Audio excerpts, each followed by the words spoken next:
We both worked like in the factory and production and Jeff in maintenance, and so we got a little flavor of what it is and what it is to work hard. And then when opportunities for both of us at different times arose, it was an organic fit rather than trying to force something, right, that wasn't natural. Welcome to Les's Corner. Here is Les Birch. Hi, welcome to this first ever episode of Les's Corner. I'm Les Birch, president of Sashco, and today we have with us Nick and Jeff Birch, my sons. We also have Christine Dart, who's going to try to keep a little handle on this rowdy crowd. And today we have a pretty interesting topic if you are a family-owned business. And most people who hire family obviously want their family to succeed. They want their business to succeed. But as we all know, there are challenges that do come up with family. Well, there are ways to solve these. There are some nice little tips that we've learned along the way. So the good news is you can overcome those obstacles. And if you've hired family or are thinking of it, well, this could be a great episode for you. Oh, I'm moderating? I thought I was just here for the family feud. I brought some popcorn back there. Anyway, this is really such an important topic, and I'm so glad you guys are here to speak on it. I know a lot of folks are probably dealing with some of these challenges or are planning on hiring pretty soon and are considering some of the challenges that might come their way. So before we dive into those, why don't we talk about some of the good things first? So Les, do you want to shine a light on some of the great reasons to go ahead and hire family members? Well, I guess one of the more obvious ones is that it's so easy to recruit. I mean, if you're talking about immediate family, they're around the dinner table. So it's pretty easy to get with them. But also implied into that is, hey, you know these people, you know their character, which you don't a stranger. So hopefully you have a real cultural match in your family and it's bled into the business. And then they have a bigger stake normally in the success because they either are partial owners or they're destined to be owners of the company. And so quite often they have just a bigger need and desire to make the company successful. Yeah, for sure. Maybe they care about the culture a little bit more too. Right. Yeah, those are definitely some really great advantages and can make facing some of those challenges worth it for sure. So let's start diving into some of those less silver linings. So for viewers that are considering hiring, what should they be planning for? Yeah, I mean, I think some people can start too early. I mean, in our case, there was really never any expectation for us to join the business. I think I was really smart. I think both of us had that experience. So we both worked outside the business for many years and had experiences and didn't necessarily plan on coming into the business. So I think I've heard some stories of people jumping right in from the get-go without a lot of other experience, and I found my outside experience to be immensely helpful bringing that into the organization and just appreciating working for someone else before you go into kind of your own business. Yeah. It's got to be a choice, I think.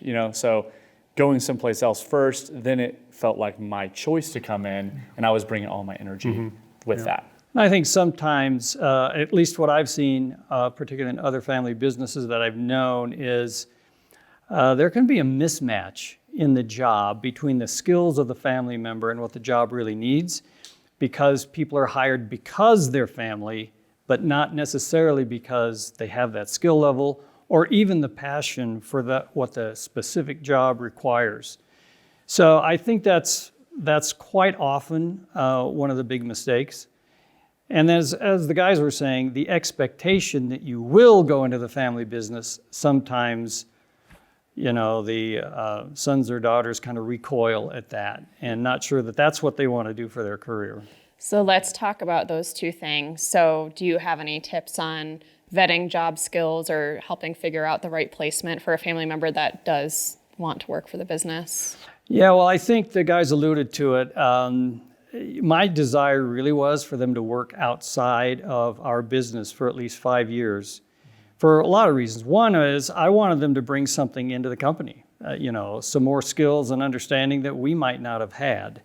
So I that was important, but it was also important for them to go out and get a job so that they knew for sure their skills were marketable and they could sell their skills to other people. Because one of the things that happens if you hire family right out of school, they're not sure always that they're hired because they're family or because they can really contribute. Yeah, it's good to go make it on your own and prove to yourself that you can do it. And then you kind of feel that confidence to be able to come in and offer something rather than always wondering if you just got it because you happen to share blood with the owner, right? Yeah.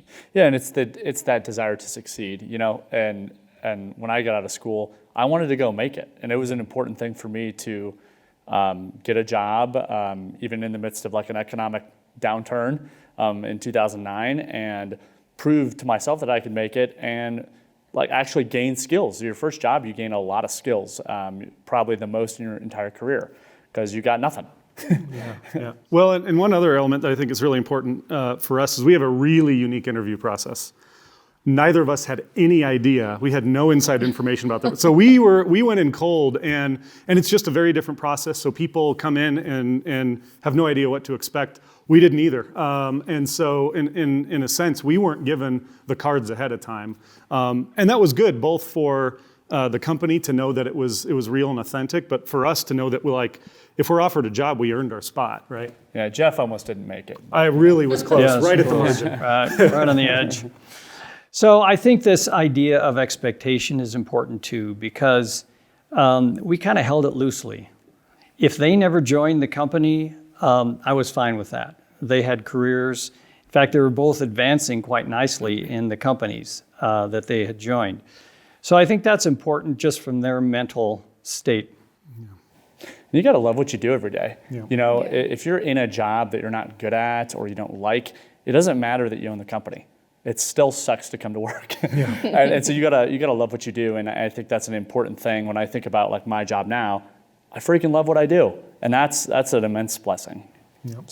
So when you were growing up, did you know that you wanted to work for the company, or what was that process like? No, I mean, we both worked like in the factory and production, and Jeff in maintenance, and so we got a little flavor of what it is and what it is to work hard. But there was literally no expectation, and so I think I'll speak for you because I always do that. Yeah. Thank you. No problem. That we both wanted to carve out our path and go see what the world had to offer. So yeah, it wasn't we were coming back definitely, but I think that freedom allowed me to appreciate, whoa, what an opportunity I do have to make a pretty big impact. And then when opportunities for both of us at different times arose, it was an organic fit rather than trying to force something, right, that wasn't natural. So. Yeah, for sure. So let's talk about the history a little bit. Let's listen to your perspective, Les. When they were kids, did you have an idea of, of course you didn't want to expect that they were going to work from you, but did you have anything you wanted to do to maybe help them feel a little bit more encouraged about it, or just, I don't know, groom them as your children in some way, shape, or form? Well, Full indoctrination. When I was in New York, I felt like I was getting a phone call like every other week about, hey, Nick, we've got an opening. It feels Nick, we got an good to be opening. recruited, right? Well, let's go back to talk about grooming here. So I was asked a similar kind of question, and I thought about it, and I thought, you know what? I actually started this process when they were about 2. And what does that mean? It meant that I started to be intentional about thinking, and my wife and I would talk about, what kind of kids do we want to raise? What are the character traits we want? And that was important, and I didn't even really think of it at the time in terms of the company itself, but I wanted to instill those values in them that we valued, that in fact were in the company. So a lot of times, family members are hired who may not share the culture. So we were very intentional about training our kids and training them in the values so that when it came time to ask, we were very confident in the cultural fit. So, and it didn't hurt that they worked in high school. Now, the truth is, they may have gotten those jobs because they were family, but in fact, they wouldn't have kept them had they not produced. So they got a little flavor of the company. But when you don't work down there and you kind of hear about it, but do you really know what's going on? And maybe you guys can speak to that, because I have this whole picture. I know what the company's about, and you kind of expect everybody around you does, but unless they've been there, maybe not. Yeah, I think that was the first. So I worked in production filling caulking cartridges, and it's a fun little game, and just boom, try to fill it as fast as you can, and it's very tangible work, and you get to produce stuff. And that's the first, I think that was important, because that was the first pushback. The guys on the line would make fun of me, or you give me crap for being one of the owner's son, being the owner's son. So you start to get a little flavor of that, how to push back against that, how to give it back right to them, and also just perform at a high level. Where I'm there to work, and I think that's the biggest thing is put your head down, work, or earn that, earn their respect, and then give it back to them with a little humor, Yeah, I worked in production as well for a while, and so I'm familiar with filling most of the products that we've got. And it is kind of a fun game, because you're rated by pallets per hour, and you're trying to always beat yourself and everything like that. And then I moved into maintenance, and I kind of stuck there for many years, and so I've been under and in every every piece of machinery we have. So not glamorous, but I really enjoyed it. I like hands-on. Where I really noticed some of the background and kind of the training and upbringing and just being involved in different parts of the business was really in my first job, and it was actually after a number of years as I got into management. And I realized I was able to pull from all this information, and I didn't know where it came from. And I realized it's my exposure to the business and discussions around the dinner table that gave me a leg up in understanding how the gears worked, understanding what was important and what were drivers in the business. So I was really comfortable in management and senior management at my last company because of that. So that's when I really grew to appreciate kind of that upbringing and training. Awesome. So yeah, and we had another step in here too. As I reflect on it, once the guys were in school, I think Nick was in college, Jeff had a job, and along the way we'd done some estate planning where they become partial owners. So I began thinking about that, and I thought, wow, these guys Jeff's in a job, Nick's about to graduate, he'll get another job, but they are actually owners. And so we began to talk about high-level ideas and issues at the company, to where I drafted them onto the board. Wow. And we were the board. I say a board, there was no board. That was, you should have been there for that. But literally, because we were scattered, one time we had a meeting in Chicago, but I just wanted them to get into the discussions, because we were beginning to make decisions that they as owners needed to participate in. And so I was beginning to bring them along in those issues. And I don't know, what your points of view were in that, but we've had several board meetings, while you were involved in other places. This is before you guys were hired on. Oh, yeah. Yeah, so that was beforehand. And so I was local, so I would participate in some of the leadership team meetings. So that happened for a little bit. But yeah, I think it just grew the perspective over time, right? So we were more involved, and we literally at that point had a stake. And so you want to participate, right? And you want to add value. So I think that I just see that as kind of part of the path, and we didn't know what was coming after that, but it all kind of worked out that now we're all in the business. And now, our board meetings are at such a higher level than they ever have been. So I just see it as more of a progression. Mm-hmm. Yeah.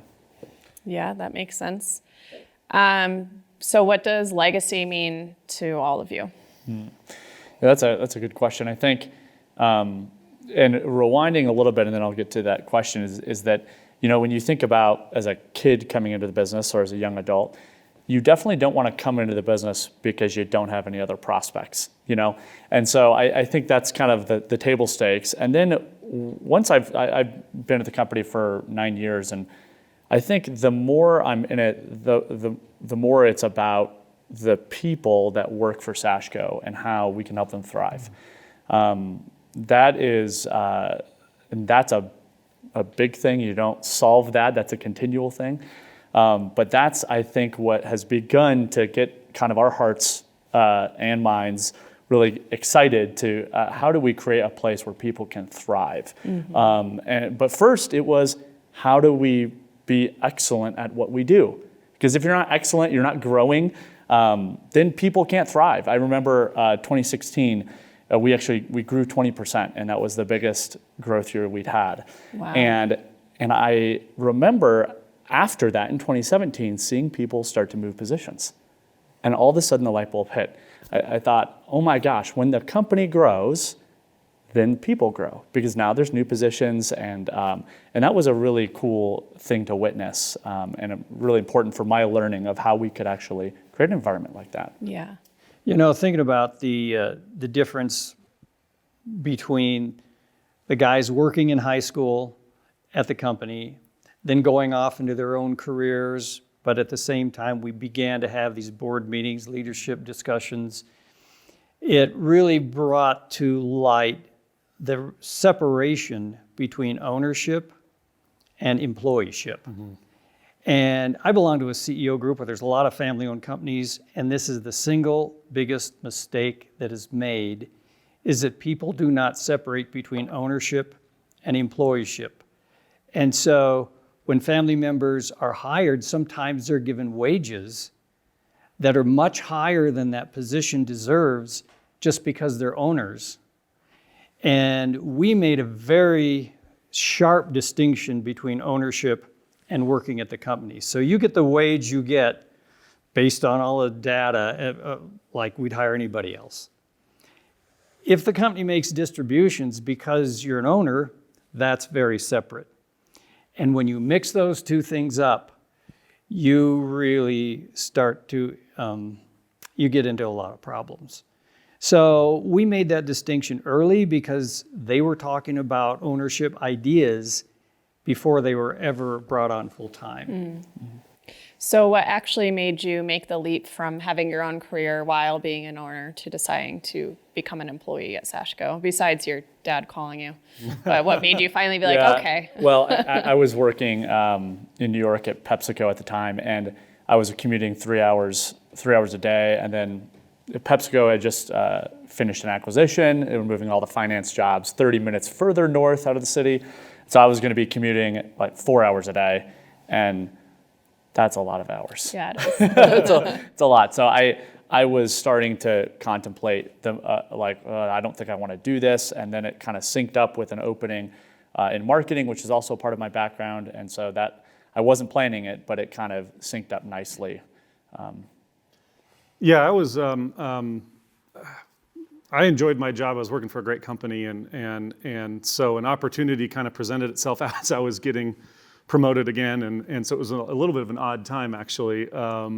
But I knew that my next move I'd have to move to HQ, corporate HQ, which I didn't want to do, and then an opening at Sashco kind of at the same time. So there were like multiple forces at work. For sales management, and I really liked the idea of the whole bigger fish, smaller pond. It just, again, nothing against my old company. It was great, but just being able to have a larger impact, that's what really attracted me. So, I mean, the role in and of itself, aside from being the family business, was really attractive at the stage that I was in. So that's kind of what drew me in. Excellent.